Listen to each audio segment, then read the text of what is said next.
네, 안녕하세요. 좋은 아침입니다. 오늘은 주일이죠. 주일 아침에 우리가 매일 읽는 말씀을 읽고 또 오늘 주일 말씀이 우리 마음에 크게 와닿았으면 좋겠습니다. 자, 오늘 역대상 25장이죠. 우리가 그 컴퓨터를 보게 되면 컴퓨터에는 하드웨어가 있고 소프트웨어가 있죠. 하드웨어는 컴퓨터 이렇게 이제 본체를 말하는 거고, 소프트웨어는 그 컴퓨터를 돌아가도록 운영하는 프로그램이죠. 둘 다 있어야만 컴퓨터가 돌아가죠. 회사도 그렇죠. 회사도 직원들이 근무할 건물이 있어야 되고, 또 그 건물 속에서 일하고 회사를 경영하는 사람들이 있는 거죠. 그런데 회사를 보게 되면 건물이 중요할까요? 아니면 그 속에서 근무하는 사람들이 중요할까요? 당연히 더 중요한 것은 그 속에 근무하는 사람들이죠. 교회도 마찬가지입니다. 우리가 함께 모이는 건물이 필요합니다. 그런데 더 중요한 것은 교회를 다니고 있는 사람들의 바른 삶이죠.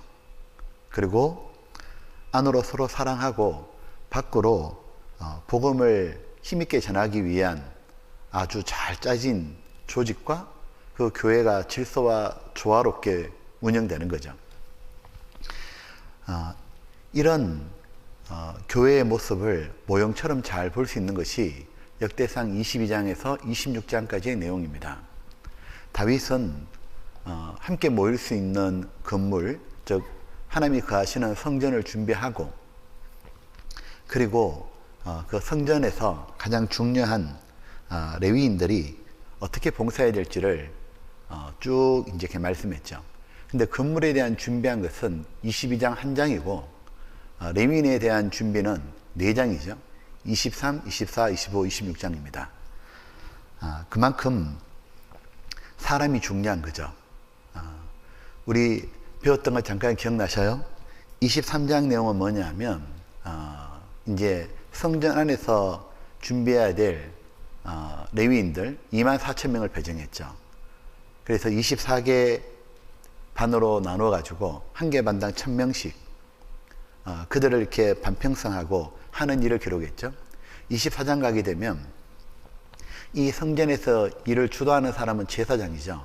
그래서 이 제사장들을 또 24개 반을 편성해 가지고 그 봉사하는 1,000명과 함께 일하는 거죠. 그리고 이제 오늘 25장은 바로 찬양대입니다.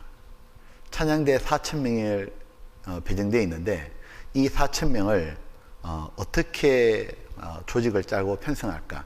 똑같이 24개 반으로 편성합니다.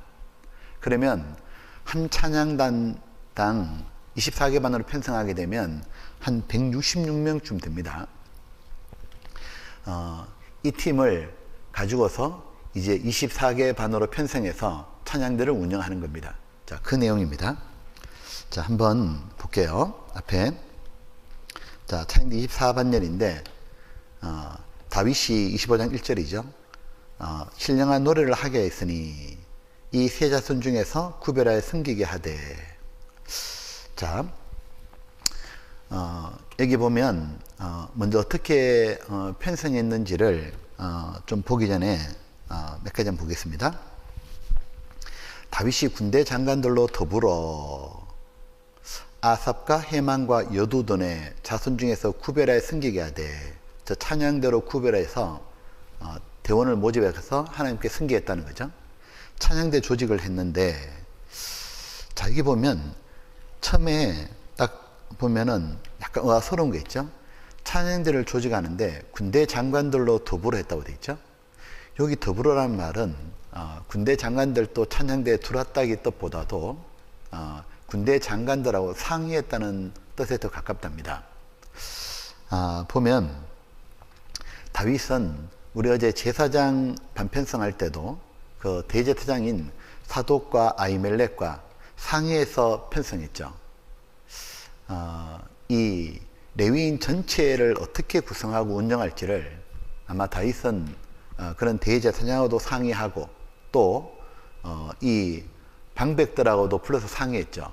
그래서 역대상 22장에 보게 되면 1절에 레위인을 불러 모을 때 제사장도 불러 모으고 또 이스라엘의 모든 방백도 불러 모았다 돼 있죠. 그것은 너무 중요한 일이기 때문에 함께 교제하기를 원했을 겁니다. 교회도 그렇잖아요. 교회에서 어떤 큰 일을 계획할 때는 뭐 건축을 하든지 또 전도 집회를 하든지 해외 선교를 후원하든지 그런 큰 일을 이렇게 교제할 때는 교회에 임원들이 함께 모여서 교제하게 되죠. 때로는 찬양대에 어떤 뭐 이 악기를 산다든지 찬양대실을 또 리폼해야 된다든지 뭐 그런 문제에 대해서나 또 아니면 또 임원을 누굴 선정하고 이런 문제에 대해서도 함께 교회는 앞에 계신 봉사회장단하고 또 집사님들하고 함께 교제해서 또 결정하기도 하잖아요. 아마 그랬던 것 같습니다. 보면 다윗은 모사가 많으면 경영이 승리하느니라 그 말씀을 마음에 두고 늘 지키는 분이었죠. 그래서 함께 교제해서 함께 주인의식을 가지고 함께 교제하다 보면 마음이 함께 가잖아요. 잘해보고 싶은 마음이 생기지 않습니까? 그러니까 다윗의 리더십이 언제나 함께하는 참여시키는 리더십이었습니다. 보면 또 하나는 왜 군대 장관들로 더불어 상의했을까? 이 군대 장관들이 군대 지휘관들이잖아요. 그러니까 이분들은 주로 국방하고 의무 이쪽으로 이제 밝은 분인데 왜 했을까 생각해 보면 어쩌면 이분들이 군대 장관이지만 찬양을 또 잘하는 분들인지도 몰라요. 악기도 잘 다루고 있는 분이 계실지도 모릅니다. 이유는 사실 다윗 왕도 보면은 아주 전쟁에 능한 용사이지만 또 훌륭한 찬양하는 분이었죠. 이 다윗은 일단 노래를 너무 잘했죠. 사무엘하 23장에 다윗이 자기의 마지막 말을 남기면서 노래 잘하는 자, 자기를 소개할 때 이세 아들 노래 잘하는 자가 말하도다. 그러니까 다윗은 평생 찬양했고 노래를 굉장히 잘했던 것 같아요. 또 하나 다윗은 악기 연주도 탁월하게 했죠. 그러니까 수금을 탁 타면은 이 사울 왕이 악신 들렸는데 악신이 쫓겨나고 사울 왕이 평안해졌잖아요. 그러니까 수금 잘 탄다고 이스라엘 전체에 소문이 난 사람이잖아요. 그러니까 악기도 굉장히 연주를 잘하고 또 작사도 잘했죠. 그러니까 다윗이 주로 기록한 게 시편이잖아요. 그래서 시편에다가 이제 곡을 붙여서 찬양했지 않습니까? 가만히 보면 다윗은 팔방미인인 거예요. 용맹하기만 한 게 아닙니다. 다윗이 정말 용맹했죠. 사자도 죽이고 뛰어난 전술가예요. 지략가예요. 왕이고 훌륭한 리더십에 또 다윗이 보면 노래도 잘하고 악기도 잘 다루고 작사도 잘하고 감성도 풍부하고 다윗은 정말 팔방미인입니다. 조직도 잘 짜고 기억력 뛰어나고 그런데 이 다윗은 참 겸손한 사람이죠. 자신 혼자 일 처리 안 했죠. 항상 사람들의 중지를 모으려고 같이 모아서 같이 교제하고 함께 참여하고 가장 좋은 결과를 도출하려고. 왜? 하나님 일이니까. 그런 어떤 다윗의 마음을 배울 수 있습니다. 또 여기 보게 되면 아삽과 헤만과 여도돈의 자손 중에서 이래 말했잖아요. 그럼 여기 아삽은 어디냐면 성경에 보게 되면 레위의 세 아들 중에서 바로 게르손 자손입니다. 그 가문이고 요 헤만은 고핫 자손, 요 여도돈은 므라리 자손이에요. 그러니까 레위인들이 크게 세 가문 다 아래에 있잖아요. 뭘 할 수 있냐면 찬양대원을 뽑는데 골고루 뽑았다 그 말이죠. 예를 들면 아삽 가문만 다 뽑은 게 아니죠.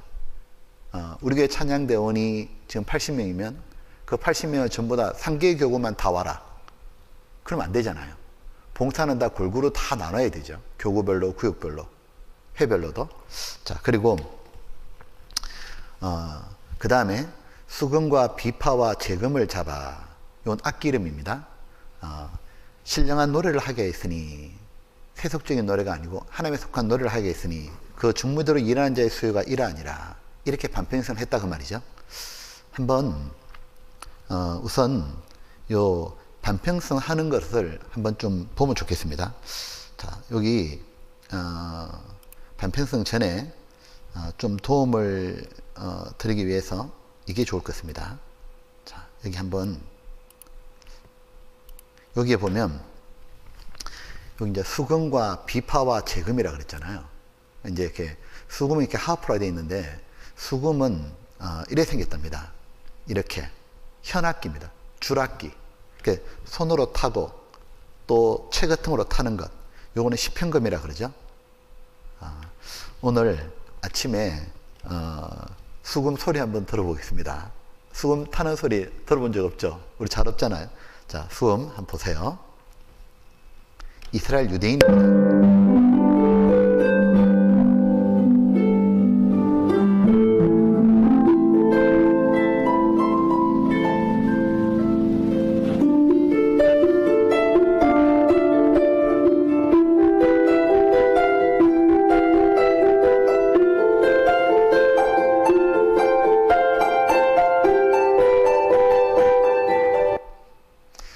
23장인데 다윗이 수금을 잘 탔다 그랬죠. 이 수금은 모든 악기 중에 가장 귀한 악기로 불렀답니다. 그리고요 이제 비파죠. 비파가 이렇게 생긴 겁니다. 또 다윗은 여러 악기 가지고 찬양대를 했는데 기악부죠. 저런 수금 잘 타는 사람들, 또 비파를 잘 타는 사람들, 비파 소리가 참 좋더라고요. 우리 그 복음성가 사명 있죠. 그거를 비파로 연주하는 거 한번 들어보시죠.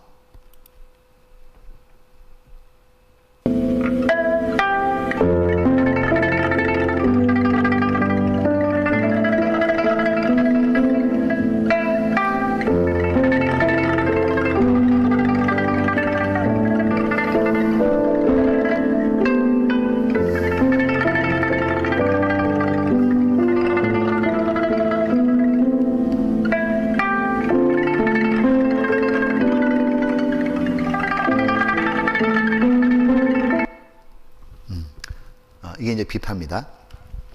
그리고 이제 재금이라는 건 뭐냐면 이렇게 요거는 심벌전인데 이렇게 꽝 치는 거 있잖아요. 이렇게 치는 겁니다.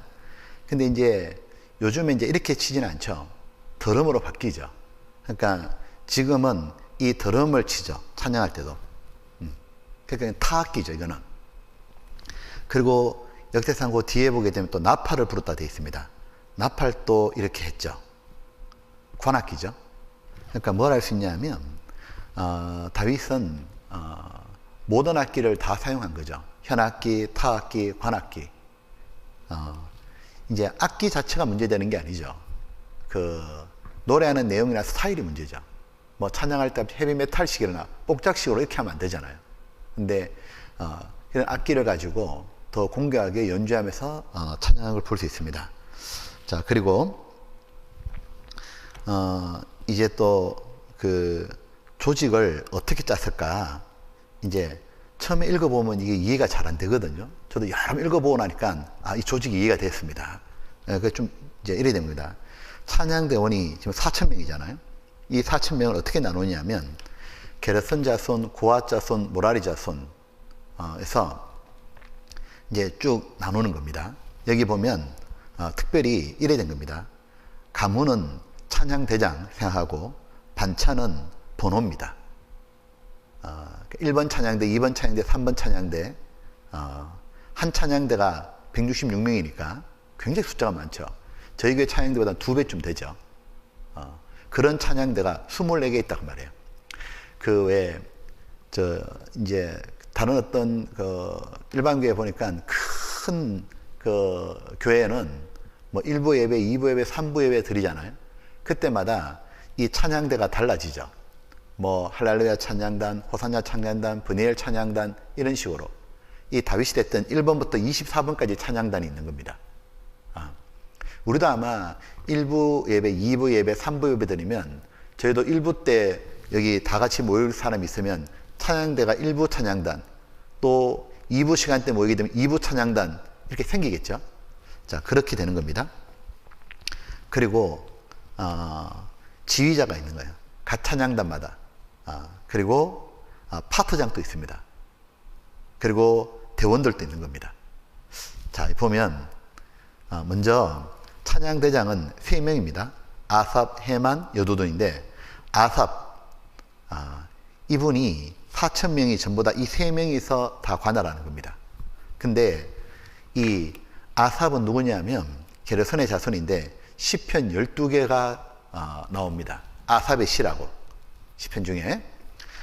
그리고 4개의 찬양단을 구성하고 있고 이 지휘자는 누구냐면 아삽의 모두 아들들입니다. 그러니까 아버지가 찬양을 잘하니까 아들도 잘 배웠던 것 같아요.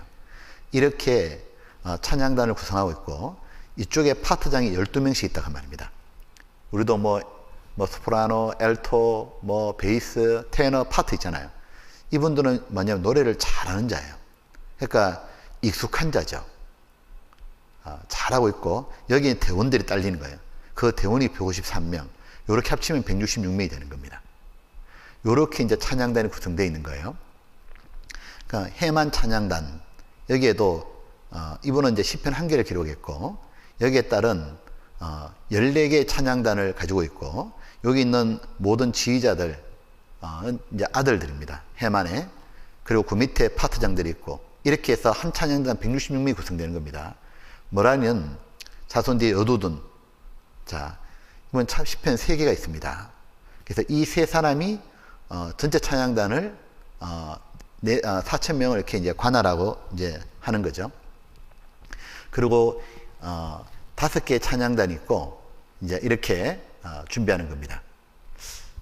요 6개 찬양단인데 요 14개고 한쪽이 더 와야 되는데 자, 하여튼 그렇게 되어 있습니다. 이제 순번을 봉사할 때는 제비 뽑는 거죠. 그래서 이제 제비를 뽑는데 순서를 뽑는데 아삽이 1번을 뽑혔다가 그 다음에 여두둔이 2번째 뽑힙니다. 그러니까 이제 24개 찬양단이 있는데 1번, 2번, 3번, 4번 번호대로 이렇게 쭉 이제 찬양하는 게 아니라 제비 뽑아가지고 이제 주일날 이제 찬양하러 오는 거와 똑같은 거죠. 이렇게 3번, 4번, 이렇게 5번, 6번 이런 식으로 제비 뽑는다 그 뜻입니다. 이제 좀 이해되실 겁니다. 뒤에 보면 25장에 아삽의 아들 중 이제 아삽의 찬양단을 말합니다. 여기 4개의 찬양이 있었죠. 삭굴과 요셉과 느다냐와 아살렐라니 요 4사람이 이제 작은 찬양단의 지휘자죠. 그리고 이제 이 아삽의 아들들이 아삽의 수하에 속하여 아삽의 밑에 있어가지고 왕의 명령을 주사 신령한 노래를 하며 자, 여기 보면 신령한 노래라고 되어 있죠. 그러니까 신령한 노래라는 말은 세속적이지 않다 그 말이죠. 그러니까 하나님께 속한 노래다 그 말입니다. 요한복음 4장 24절에 보게 되면 하나님이 영이시니 예배하는 자가 보면 신령과 진정으로 예배할지니라. 그 신령이 뭐냐면 스피릿이죠. 그러니까 이 신령한 노래는 신령한 사람만 부를 수 있잖아요. 성령이 마음속에 온 분, 구원받은 사람, 그 사람은 성령과 하나님의 말씀에 따르는 그런 찬양을 하죠. 세상적인 유행가 부르는 게 아니다 그 말이죠. 자, 그리고 요 아삽은 우리가 잘 아는 시편이 12개 있는데 다 적지는 않았고 이렇게 돼 있죠. 시편 50장에도 아삽의 시. 이 찬송 유명하죠. 해 돋는 데부터 지는 데까지 세상을 부르셨도다. 그리고 여기 또 아삽의 시 73편. 요것도 아삽의 시, 아삽의 시, 아삽의 시 이렇게 되어 있습니다. 자, 그리고 그 다음에 25장 3절에 되어 있죠. 여두둔에게 이르러는 그 아들 하나, 둘, 셋, 넷, 다섯, 6사람입니다. 6사람인데? 6사람이 가지고 여기 보면 그 아비 여두둔의 서에 속하여 수금을 잡아 이제 신령한 노래를 하며 여호와께 감사하며 찬양하며 신령한 노래의 내용이 뭐냐면 하나님에 대한 내용이고 감사하고 찬양한다 이 말이죠. 자, 여두둔에 대한 찬송이 39장, 62장, 77장인데 다윗의 시라 되어 있죠. 여두둔으로 한 노래, 다윗의 시, 영장으로 여두둔의 법칙을 의지한 노래. 요거 보면 뭔 뜻이냐면 여두둔의 법칙이 그거랍니다.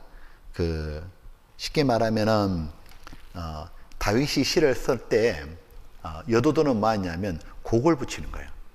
그러니까 지금으로 치자면 이거죠. 작사 다윗, 작곡 여두둔. 그러니까 여두둔은 특별히 작곡을 잘했던 것 같아요. 그러니까 악기도 다룰 줄 알고 노래도 잘 부르고 작곡을 잘했기 때문에 여두둔의 법칙이 큰 말은 바로 이 작곡대로 운율 따라서 노래를 불렀다 그 말인 것입니다. 또 아삽이 시를 주면 작시하면 여두둔이 또 작곡하고 그래서 여두둔은 특별히 작곡이 뛰어났고 이제 해만 찬양단 해만에게 이르러는 쭉 하면 요 아들들이 나오고 14명인가 그렇죠? 다 해만의 아들들이니 나팔을 부는 자며 그러니까 나팔을 부는 건 관악기를 사용했죠. 해만은 특별히 하나님의 말씀을 받드는 왕의 선견자라. 해만에게 14아들을 3딸을 주셨더라. 그러니까 해만이 보면은 왕의 선견자라. 즉 하나님의 선지자죠. 그러니까 신앙이 뛰어난 사람이었던 겁니다. 그러니까 찬양을 하는 데서 필요한 건 뭐냐면 노래 잘하는 것도 필요하지만 신앙이 먼저 뛰어나야 된다는 거죠. 자, 이건 좀 이따 좀 더 한 번 더 자세히 보겠습니다. 그래서 시편 88장을 보게 되면 고라 자손의 찬송시 곧 에스라인 해만의 마사길, 그러니까 고라의 후손이었죠. 해만이 마사길 지혜, 자, 해만의 시다 그 말입니다.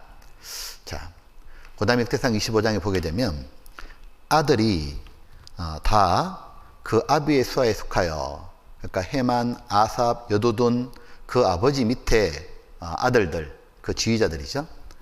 재금과 비포와 수금을 잡아, 그러니까 악기도 잘 다룰 줄 알았고 여호와 하나님의 전 성전에서 노래하며 섬겼으니, 찬송하고 섬겼고 찬양되었죠.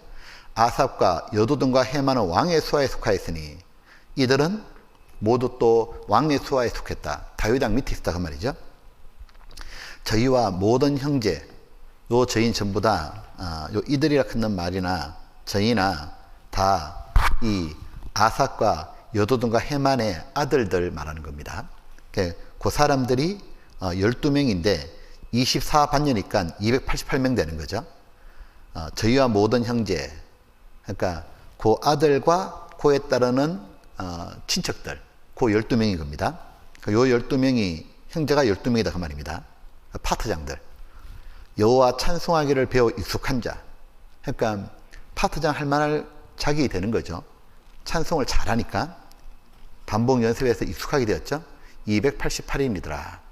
이 무리에 이 찬양단에 큰 자나 작은 자나 스승이나 제자를 물어나고 일례로 제비보와 직임을 얻었으니, 이 찬양대 이제 166명이 운영될 때는 거기에 이제 가르치는 사람, 배우는 사람, 또 여기 큰 자나 작은 자 큰 말은 나이가 많은 분이나 어린 분이나 또 아니면 세상적으로 좀 이렇게 이제 어느 규모가 있는 분이나 좀 가난한 자나 관계없이 찬양이 다 골고루 이렇게 다 들어와서 찬양했다 그 말이죠. 그러니까 찬양단이 굉장히 융화와 협조가 잘 된 거죠. 자, 그래서 이제 첫째로 뽑힌 자는 아삽의 아들 중 요셉이요. 둘째는 그달리아니 저와 그 형제아들 12인이요. 그러니까 이런 뜻이죠. 요 요셉이 아삽 찬양단의 1번 찬양단입니다. 지휘자고 또 요 아들 12인이요. 요 12인이 파트장이요. 이런 식으로 아들과 12인이요. 아들과 12인이요. 지휘자와 파트장. 이렇게 해서 크게 하면 3개의 아삽, 해만, 여두둔 찬양단이 있고 좁게 하면 24개 찬양단이 있는 겁니다.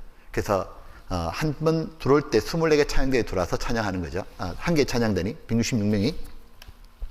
자, 요렇게 해서 25장이 이제 마치게 됩니다. 자, 그 다음에 우리가 이제 교훈 받을 게 몇 가지 있습니다. 자, 요거 좀 이제 오늘 좀 생각해 볼게요. 여기 다윗이 신령한 노래를 하게 했으니 또 배워 익숙한 자의 수가 288명이니 참 생각해 보겠습니다. 여기 보면 다윗이 이 찬양대를 조직했죠.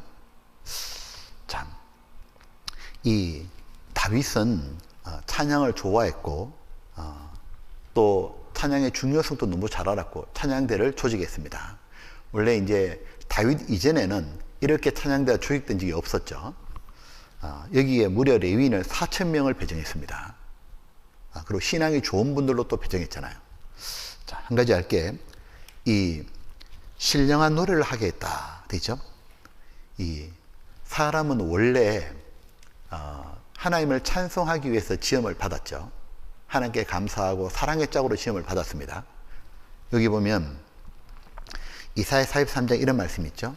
이 백성은 내가 나를 위하여 지었나니 나의 찬송을 부르게 하려 함이라. 그러니까 하나님을 찬송하게 하려고 하나님이 사람을 만드신 겁니다. 보면 에덴 동산에서 아담과 하와는 하나님께 감사하고 기쁨이 넘치고 찬양했을 겁니다. 근데 어느 날 그 찬송이 탄송으로 바뀌어버렸죠. 탄식으로. 왜? 아담이 범죄하는 바람에. 마땅히 하나님께 찬송을 드려야 될 사람이 범죄하자마자 슬픔의 노래를 부르기 시작하게 됐죠.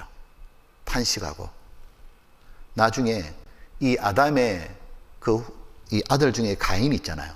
가인의 후손들이 퍼져나가면서 특별히 이 유발이라는 사람, 이 유발은 창세기 4장에 보게 되면 그 아우의 이름은 유발이니 그는 수금과 퉁소를 잡는 모든 자의 조상이 되었으며, 이 유발이 수금과 퉁소를 잡았는데 그러니까 악기를 개발했다 그 말이잖아요.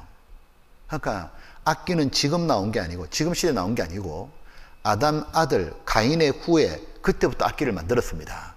근데 만드는데 목적이 뭐냐? 왜 개발했냐? 하나님을 찬송하려고 하는 게 아니죠. 인간의 육신의 즐거움을 위해서 만든 거예요. 이 가인의 후손들은 구원받지 않은 사람들의 모습이잖아요. 하나님을 떠나가지고 도시를 건설했죠. 이 땅에서 정착하려고. 하나님이 사람이 주려고 하는 것은 천국이었는데 이 땅에서 정착하려고 그러고, 그리고 저는 악기도 개발해서 육신의 즐거움을 추구하고 요리도 많이 해서 만들어 먹고 심지어 사람도 죽이고 두 아내를 취하고, 그게 이제 창세기 4장 내용이잖아요. 이후로도 인간은 계속 노래를 발전시키고 악기를 개발했는데 피아노도 나오고 많은 게 나왔잖아요. 기타도 나오고요. 근데 이 구원받지 않은 사람들은 노래와 악기를 어느 쪽으로 발전시킵니까? 하나님을 찬양하는 게 아니죠. 유행가 가사 들어보게 되면 두 가지 중에 하나죠. 하나는 인간적인 사랑을 노래한다든지, 아니면 두 번째는 자기 인생에 대한 신세 한탄 노래입니다. 심지어 우상을 찬미하는 노래도 나왔죠. 하나님을 찬양하기는커녕 찬불가도 있잖아요. 찬불가, 부처를 찬양하는 그런 노래도 있죠. 심지어 사탄을 찬양하는 노래도 나왔잖아요. 그 노래 가사 자체가 사탄을 찬양하는 가사입니다. 이 마귀가요, 구원 안 받은 사람 뒤에 역사하지 않습니까? 마귀는 음악의 힘을 아는 겁니다. 이 음악이 사람 마음과 영혼에 큰 영향을 미치잖아요.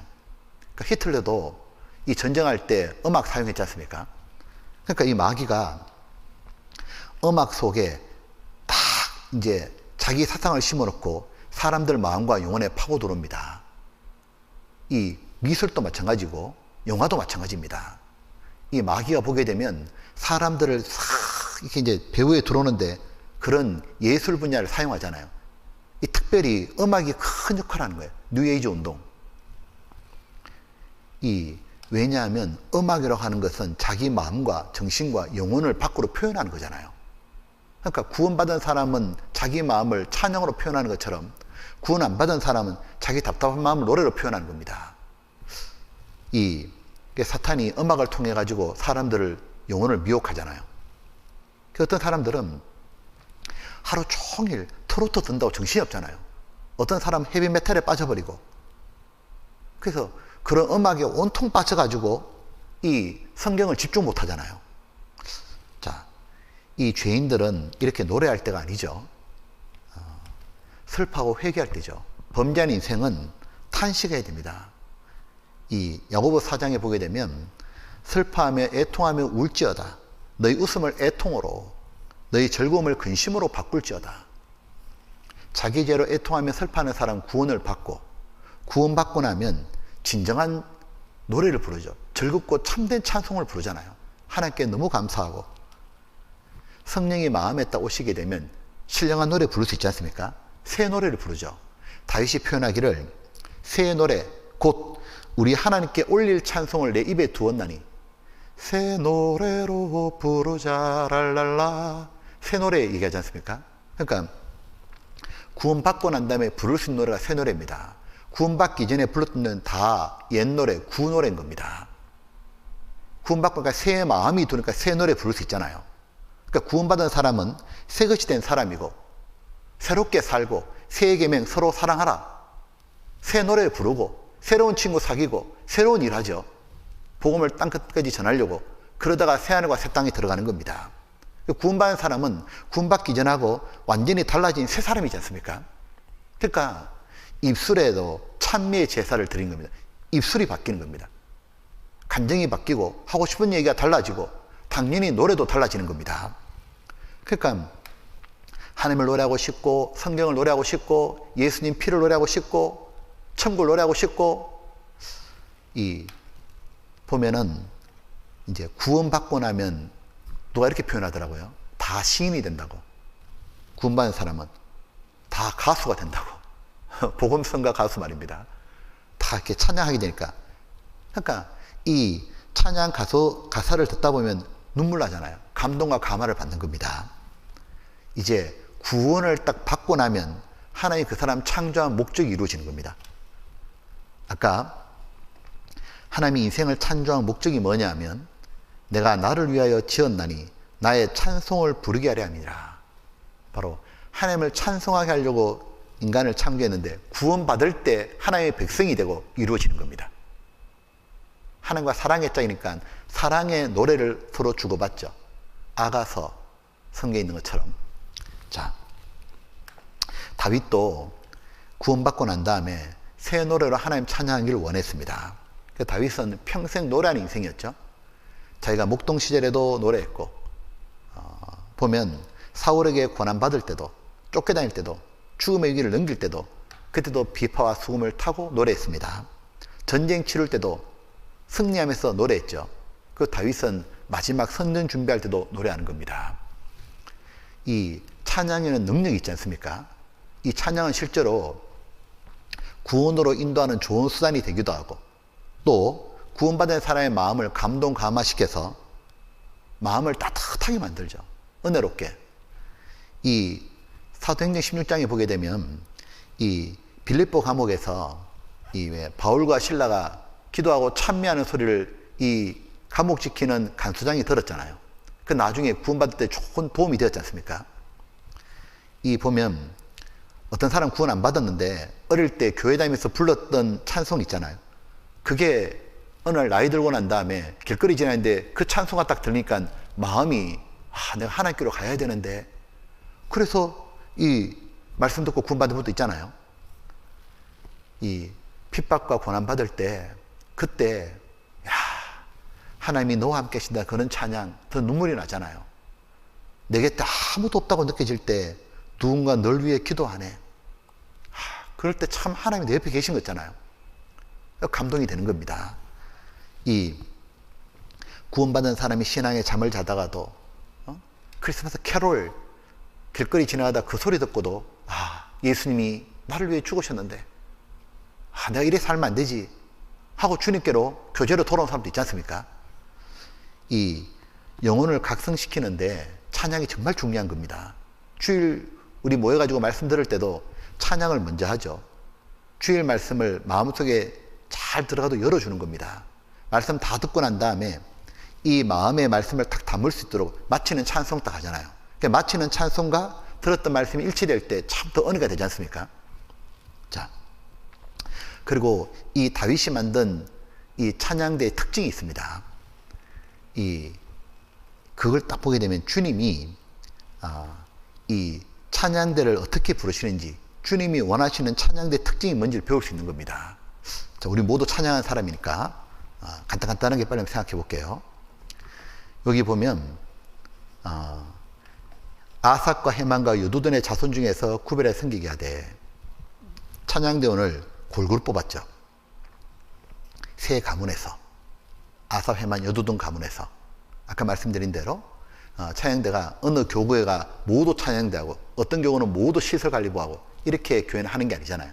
골고루 다 들어오도록 청년부터 은장회까지 어머니의 봉사에 다 같이 들어오도록 찬양은 하모니니까 그러니까 다양한 이 지역 다양한 계층이 들어와서 부르는 게 참 좋잖아요. 그래서 같이 다 은혜 받고 또 돌아가서 구역 가가지고도 또 서로 간증하고 회별 교제 가서 간증하고 하나님 교회에서 원하시는 찬양대 모습은 예, 다양하게 다 같이 들어오는 겁니다. 자, 그리고 수금과 비파와 재금을 잡아. 그러니까 찬양대는 기악부가 필요하다 그 말이죠. 악기 자체가 어떤 분들은 문제되는 것처럼 피아노는 찬양하는 악기가 아니라고 하는데, 왜냐하면 요 다윗 시대 때는 피아노가 없잖아요. 그건 잘못 생각하는 거죠. 그때는 피아노가 없었기 때문에 다윗이 이 피아노를 사용 안 한 거지. 만약에 그때도 피아노나 오르간이 있었다면 다윗은 성전 지을 때 오르간, 멋진 오르간 집어넣었을 겁니다. 그죠? 그러니까 악기가 무슨 죄가 아니잖아요. 그러니까 노래하는 가사라든가 또 고기 헤비 메탈처럼 뭐 그런 게 문제지, 악기는 아무 문제가 없습니다. 자, 그리고 또 하나, 신령한 노래를 하게 했으니, 여기 보게 되면 구원받은 사람이 이제 찬양을 하는 거지 않습니까? 근데 이 신령한 노래 딱 그러면 우리 알 수 있는 게 뭐냐면 이게 됩니다. 신령한 노래이기 때문에 찬양에서 제일 중요한 건 뭐냐면 멜로디가 아닙니다. 가사라는 걸 알 수 있죠. 왜? 가사가 분명히 들려야만 마음에 감동이 있잖아요. 내가 공감이 되니까. 보면 신령한 노래라는 말 속에는 이것도 됩니다. 같이 구원받은 사람은 감동할 수 있는 게 뭐냐면 가사가 나한테 같이 공감돼야 되잖아요. 찬양 이 가사는 신령하지가 않아. 좀 세상적인 것 같아. 그러면 에이 저거 아닌데 별로 듣고 싶지 않잖아요. 또 죄사함을 얘기하는데 지난 죄만 사해졌다면 듣기 싫잖아요. 그러니까 성경하고 내용이 딱 맞아야 어떻게 됩니까? 아멘 하고 같이 공감하고 같이 기쁘고 같이 눈물 나고 힘나지 않습니까? 그러니까 이 찬양에 대해서 가장 중요한 건 뭐냐면은 멜로디 이전에 가사입니다.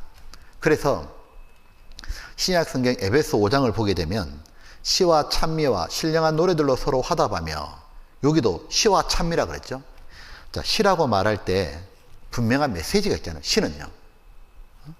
즉 시가 뭐냐면 시편이라는 뜻입니다. 여기서는. 그러니까 초대교회 때는 이 구약 성경 시편을 가지고 곡을 붙여서 많이 이렇게 찬양을 했던 것 같아요. 에베소 교회라든가 이런 교회들이. 그러니까 시편에는 어떤 내용이 있습니까? 다 성경이니까. 예수님에 대한 노래, 하나님을 높이는 노래, 구원받은 사람의 신앙생활에서 느꼈던 마음에 대한 노래. 그러니까 전부 다 뭐냐면은 성경적인 거죠. 그래서 이 항상 찬양은 가사가 중요한 겁니다. 근데 이제 이 보면 찬양 또 보면 이 성경 중심이 딱 돼야 되죠. 이 설교 시간 또 뭐냐면 성경 중심, 예수님 중심, 복음 중심의 설교라 우리가 은혜가 되잖아요. 뭐 세상에서 누가 이랬는데 저랬는데 세상 얘기 많이 하면 우리 그거 듣고 싶은 게 아니지 않습니까? 이와 같이 교회의 모든 부서도 보면 하나님 중심, 말씀 중심, 예수님 중심, 복음 중심 이렇게 가야 되는 거죠. 제가 미얀마 선교하러 갔을 때 미얀마 거기 있던 사람들, 일반교회 다니는 사람들 모여가지고 처음에 이제 선교하는데, 이분들 모여 처음에 뭐 하느냐면 만약 1시간 이렇게 반 예배라 그러면 1시간 동안 찬양합니다. 오순절 계통이거든요. 이게 막 소리 지르고 이런 데 있잖아요. 춤추고 박수치고 정신이 하나도 없어. 그걸 1시간 정도 하고 난 다음에 30분 짧게 예배가 끝나는 겁니다. 기분은 좋고 흥분될지 몰라도 남는 게 하나도 없잖아요. 영혼에 아무 도움이 안 되지 않습니까? 가서 이제 선교회가 나중에 이제 선교사님 가서 이제 계시면서 바꾼 게 뭐냐면 우리가 똑같이 하는 겁니다. 그냥 찬양 짧게 하고 기도 짧게 하고 말씀 중심으로, 그러고 난 다음에 찬양 부르면 눈물 나잖아요. 진짜 은혜의 찬양이 되는 거잖아요. 말씀으로 감동된 찬양 말입니다. 자, 그리고 여기 또 하나 보게 되면 여호와께 감사하며 찬양하며, 그러니까 찬양의 목표가 뭐냐면 하나님을 노래하는 거죠. 그러니까 찬양은 하나님께 다 감사하는 찬양이니까 하는 사람 떠내고 듣는 사람 떠냅니다.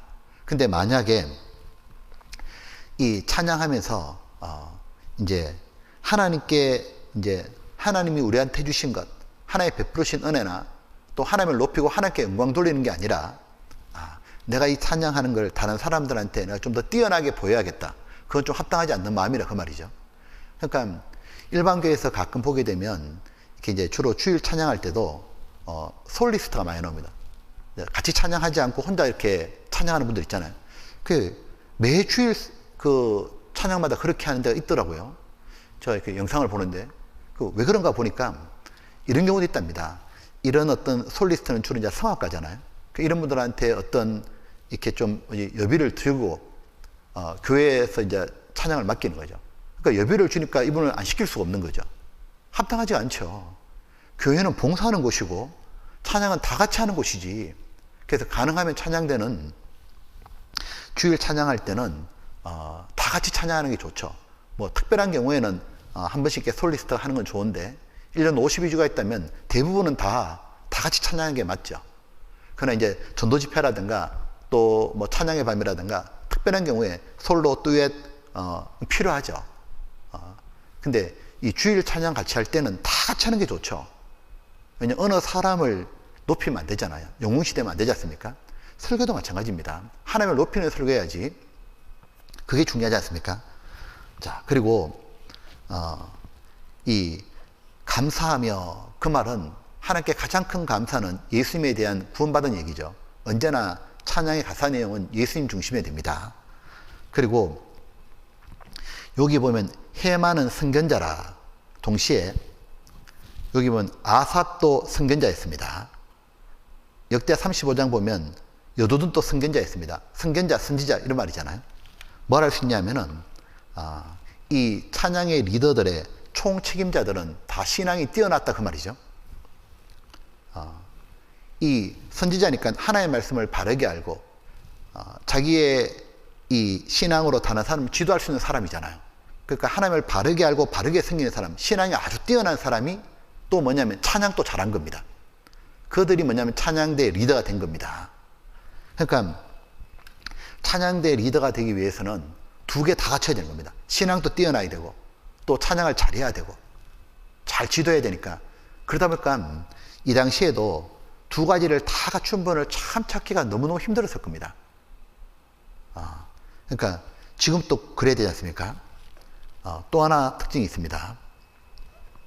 여기 보게 되면 여기에 요래 돼 있죠. 그 아비의 수하에 속하여. 그러니까 요 찬양대가 질서가 굉장히 잡혀 있습니다.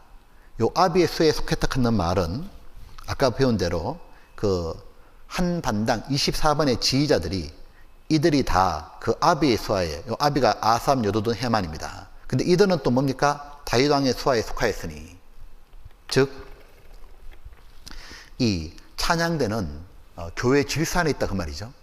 교회보다 찬양대가 앞설 수가 없습니다. 교회 결정하에 찬양대도 움직이고 다른 모든 부서도 함께 움직이게 되죠. 그러니까 질서와 조화가 너무 중요하다 그 말이죠. 그래서 이제 이 찬양대도 항상 뭡니까? 찬양 이 파트장도 당연히 지휘자님하고 상의해야 되고, 지휘자님도 찬양대장님하고 상의해야 되고, 찬양대장님도 담당 전전하고 상의해야 되죠. 특별히 전도집회 같은 경우는 어떤 곡이 좀 좋을지 또 미리 같이 또 상의하고, 또 찬양대 중요한 결정할 때는 같이 상의하고 이래야 되는 겁니다. 그리고 여기 보게 되면 스승이나 제자를 물어나고, 그러니까 찬양대는 교육이 있는 거죠. 그러니까 먼저 찬양을 잘하는 분은 새로운 신입다운이 있으면 잘 가르쳐 줘야 되죠. 무시하지 말고 존중해 주고 잘 가르쳐 줘야 되고, 또 하나 오늘 이게 중요한데 찬송하기를 배워 익숙한 자. 자, 여기 중요한 게 이겁니다. 보면 배워서 익숙해져야 되죠. 즉 발전한다 그 말이죠. 그러니까 우리가 배우는 것만 중요한 게 아니라 익숙해져야 됩니다. 익숙해지려면 어떻게 합니까? 반복해야 되는 거예요. 노력이 필요한 겁니다. 이 다윗이 10줄 비파로 공교 연주했다 했는데 10줄 비파 연주가 어렵잖아요. 연습을 많이 해야 되는 겁니다. 이거는 찬양만 그런 게 아니라 우리 신앙생활 전반에 걸쳐 다 그렇죠. 교회에서 배운 말씀 익숙히 사용해야 되죠. 기록되었을 때.